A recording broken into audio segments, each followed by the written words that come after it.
Хәерле иртә, Россия 1 телеканалында Татарстан яңалыклары туры эфир студиясендә Идел Кыямов. Безнең бүгенге чыгарылышта. Хәрби хезмәткә әзерлек нинди? 1 апрельдә республикада хәрби хезмәткә язгы чакырылыш башлана. Ата-аналар сынау бирде. Буа районында бөтен Россия ата-аналарының бердәм дәүләт имтиханнарын тапшыру акциясе узды. Онытылмаслык тамаша. Актаныштагы сәләтле балалар гуманитар гимназия интернатында Нәүрүзне каршылау бәйрәмен оештырдылар.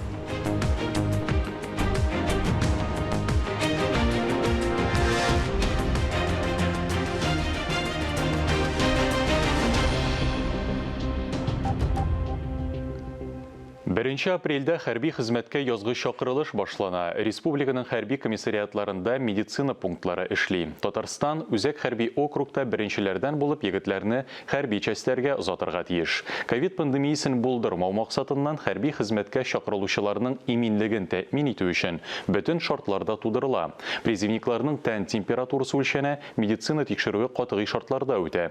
Медицина тикшерүен узуның мәҗбүри шарты битлектән булу һәм бер урында 25 кадәр генә призывникның булуы шарт. Быел республикада армиягә язгы чакырылыш 15 июльгә кадәр дәвам итә. Татарстан егетләре гадәттәгечә илнең төрле төбәкләрендә хезмәт итәчәк. Буа районында бөтен Россия ата-аналарының бердәм дәүләт имтиханнарын тапшыру акциясе узды. Ата-аналар рус теленнән бердәм дәүләт имтиханын тапшырды. Әлеге чара шәһәрнең 1 номерлы мәктәбендә үтте. 10 еллар элек мәктәпне тәмамлаган өлкәннәр имтиханда үзләрен ничек тоттылар? Хәбәрчебез күзәтте. Әтиәниләр мәктәпкә паспорт күрсәтеп, металл караучы махсус кырылма аша керә. Чөнки чыгарылыш сыйныф укучылары өчен каралган бердәм дәүләт имтиханы таләпләре акцияда катнашучы ата-аналарга да кагыла.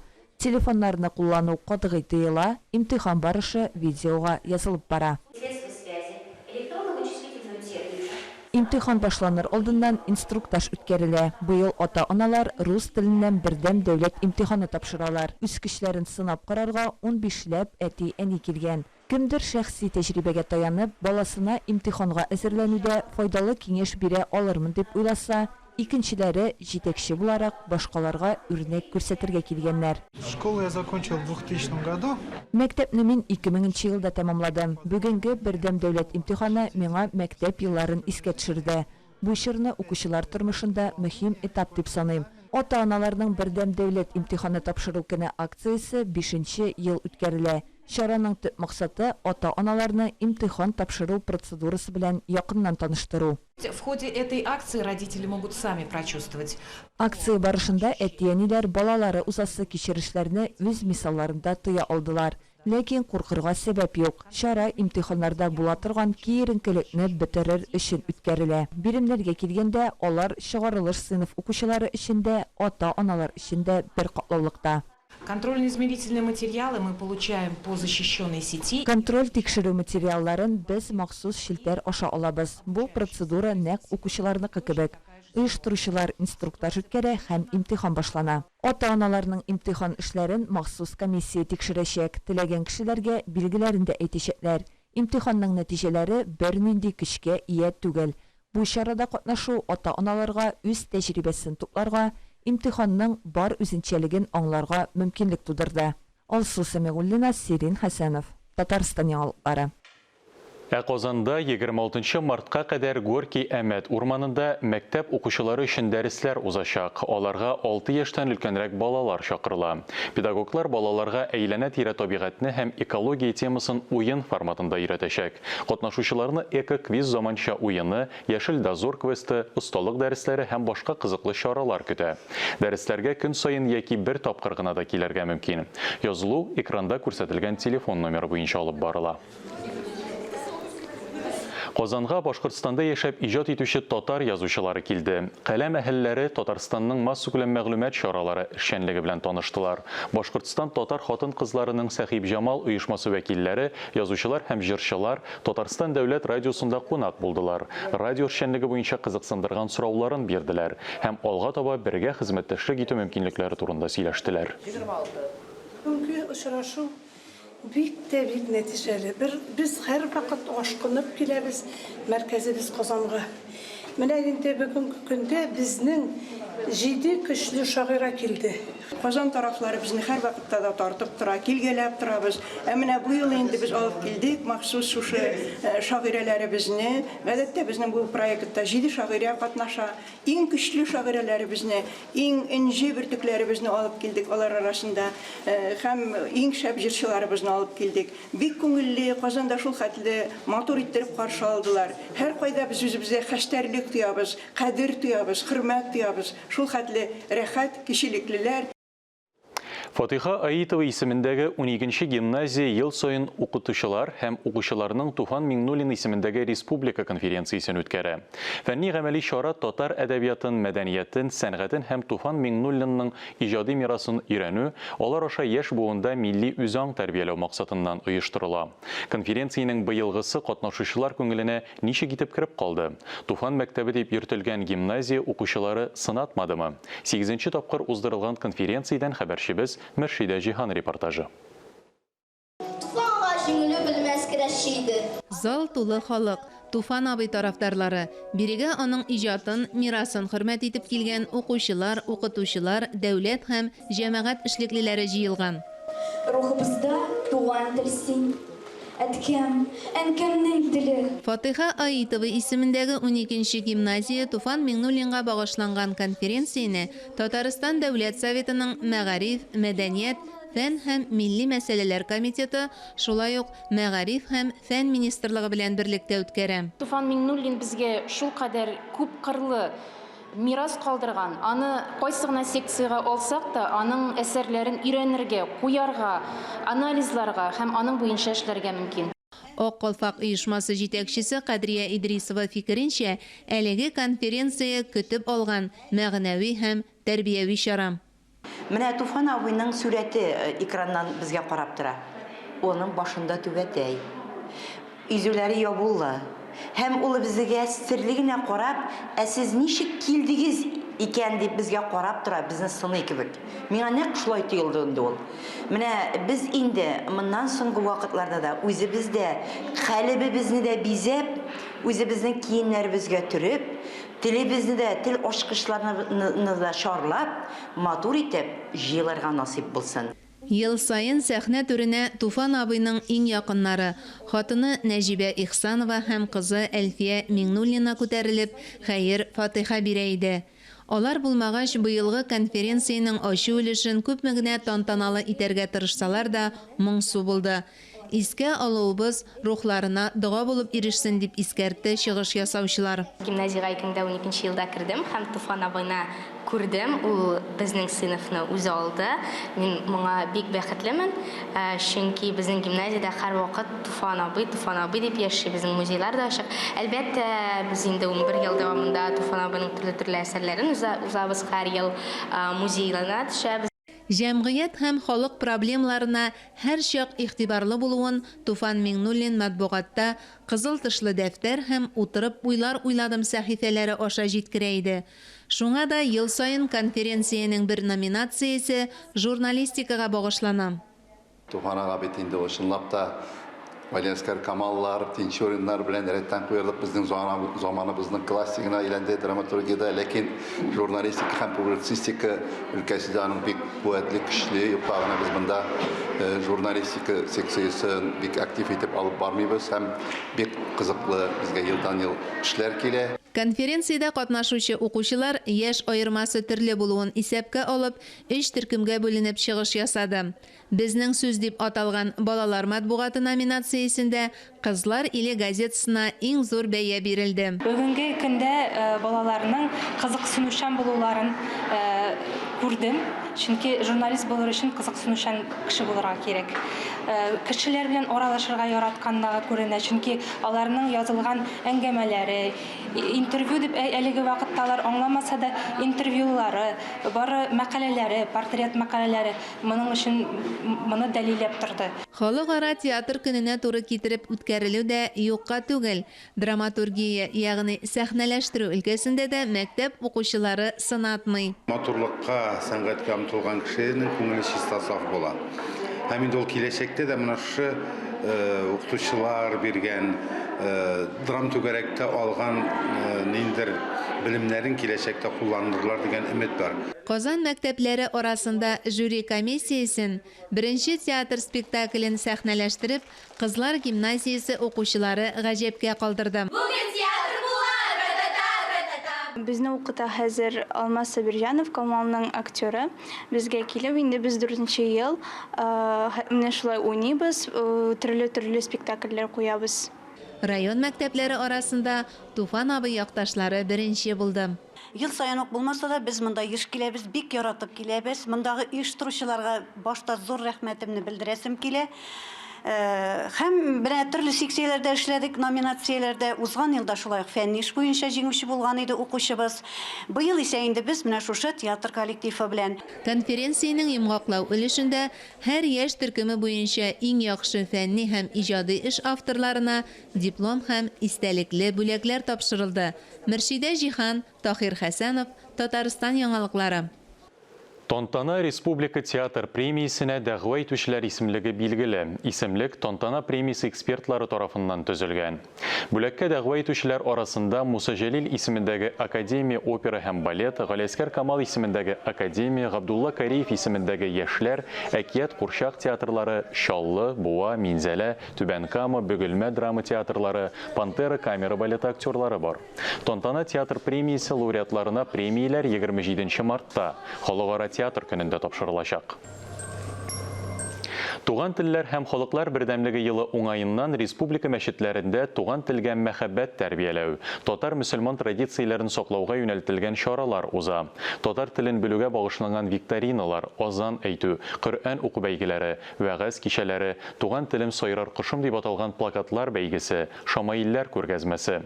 Туган телем иркәгөлем дигән брейнринг, үзенчәлекле балаларның без булдырабыз дигән шигырь сөйләү, васыятнамә киләсе буыннарга әйтер сүз бәйгеләре. Татар дин галимнәре мирасын өйрәнүгә багышланган җыеннар уңышлы үтте.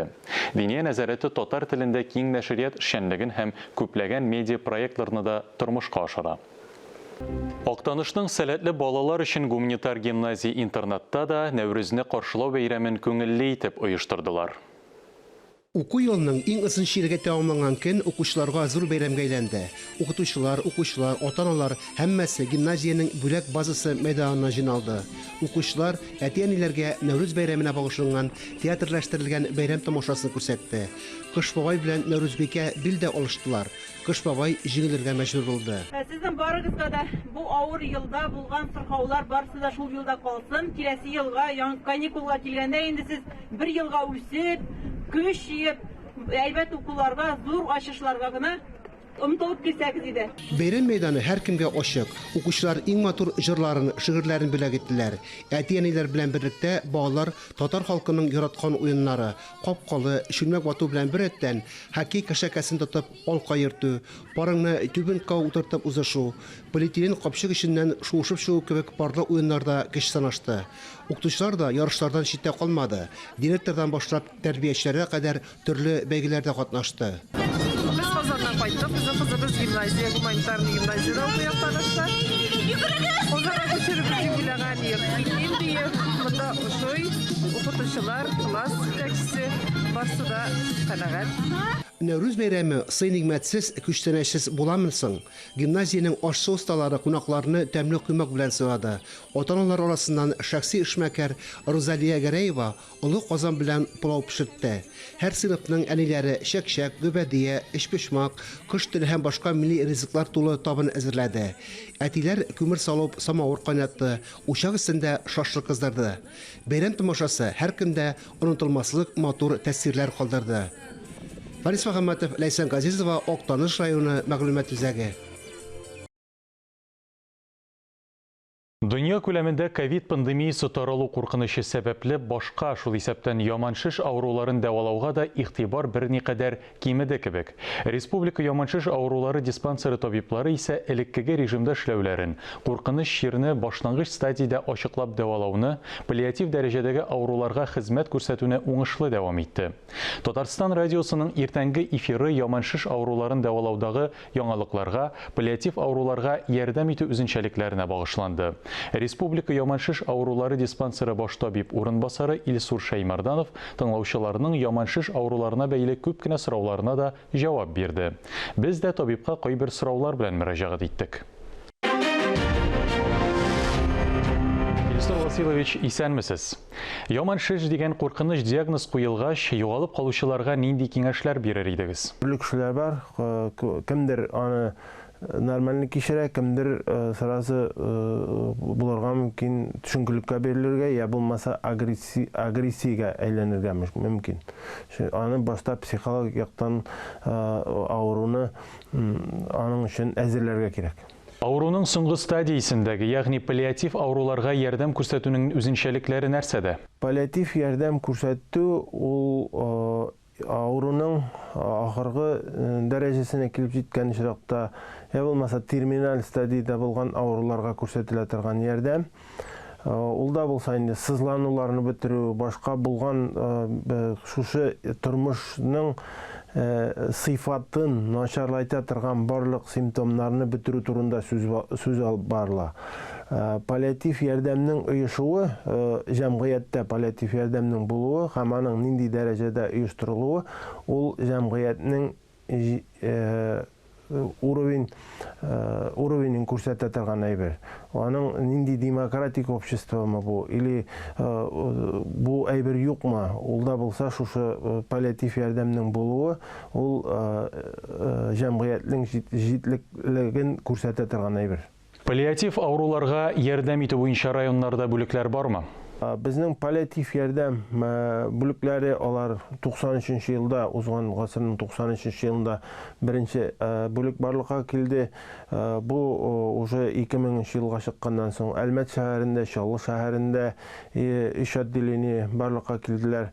Шул вакытта 14 һәм 15 елларда безнең Казан шәһәрендә Казан хосписы барлыкка килде. Бу фонд имени Анжелы Вавиловой, Владимир Владимирович Вавиловның бик нык тырышлыгы белән барлыкка килгән әйбер.